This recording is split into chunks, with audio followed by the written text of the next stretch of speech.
When did you start like regularly smoking weed? Since I was like 10 years old. The whole time you were fighting, you were regularly smoking weed? Well, you know, when you're a kid, your mother gives you liquor and marijuana for you, make you think that you're gonna go to sleep or something. Yeah. Really? Yeah. That never happened in my house. Never go. Yeah. No, My mother was alcoholic and stuff. Damn, that's harsh. Liquor and marijuana. See if you go to sleep. Yeah. It didn't work. I don't think so. No, I don't think so.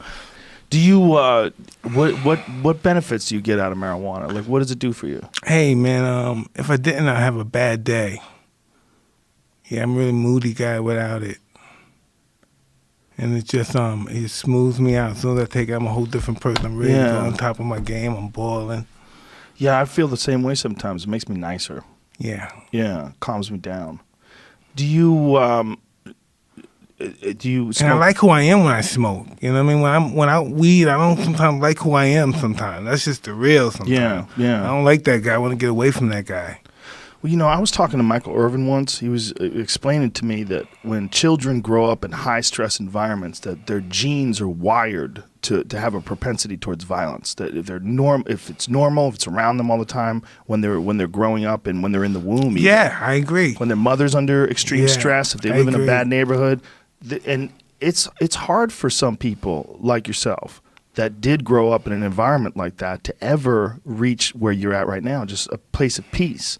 And if you can do that through marijuana or whatever it is, yoga, meditation, whatever you do to get there, like we should be happy that you can get there. That's what we want. Listen, I'm so grateful that I embarked on this. You know, I've never been a person to this at this magnitude, at this kind of relaxation. I just enjoying my time with you. I was very uptight, and I was very uncomfortable with myself. Did you feel any better after you worked out when you were young like that?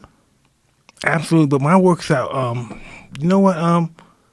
The best thing that ever happened to me that I retired from boxing, because of me working out and me getting, I was so intense with this. My whole objective was hurting people and wanting to be the best, and my ego took over, and I'm like Tyson, I'm the best to ever live, and all this bullshit.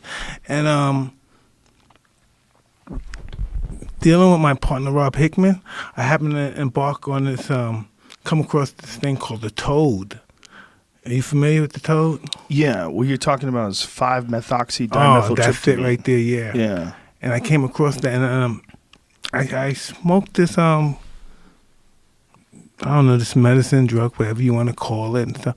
And I've never been the same. I look at life different. I look at people differently.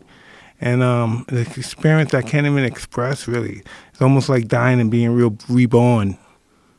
Yeah, I had the exact same experience. That's what it felt like to me, too. Like you stop existing. The 5-methoxys, there's two. Tell me, what's the deal with that? What the hell's going on here? 5-methoxy is produced by your brain, but what it is it's DMT with an oxygen molecule attached to it. So regular DMT is N-dimethyltryptamine, and then 5-methoxy-dimethyltryptamine is DMT with like there's a very subtle change to the molecule, and that subtle change, for some reason, takes away the visuals. You've done regular DMT too, right? Yes. Regular DMT is rich with visuals, very strange, bright, colorful, impossible to describe visuals. It's inconceivable. Inconceivable is the best way to put it. Yeah, inconceivable. Yeah. But I try to explain it to some people, my wives, and it's just I don't have the words to explain it. That's exactly what I always say. I've done a terrible job explaining it to everybody. Every time I've tried, it just doesn't work.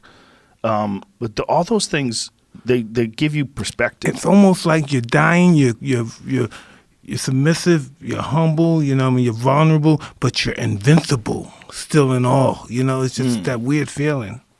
Well, you feel like you're part of the universe. When you're separate from your ego, you realize this whole thing, you're a part of this whole thing, and this whole thing is unstoppable. It's a gigantic, huge, all-encompassing, almost like a living thing. Life. You know, Joan, this is what I also realized, too, after going through that experience. You realize how insignificant you are sometimes without your ego. Yes. You know, you realize, wow, you're not really much that you really thought you were. Yeah, you are and you aren't. Obviously, you are in everyday life. I mean, you go places, you have a dramatic effect on people. You mean a lot. You mean a lot to those people that you run into. You mean a lot to the people that you love and that love you. But we all do, and it's all relative. No one is irreplaceable, but everyone is special to someone or something, and at least to themselves.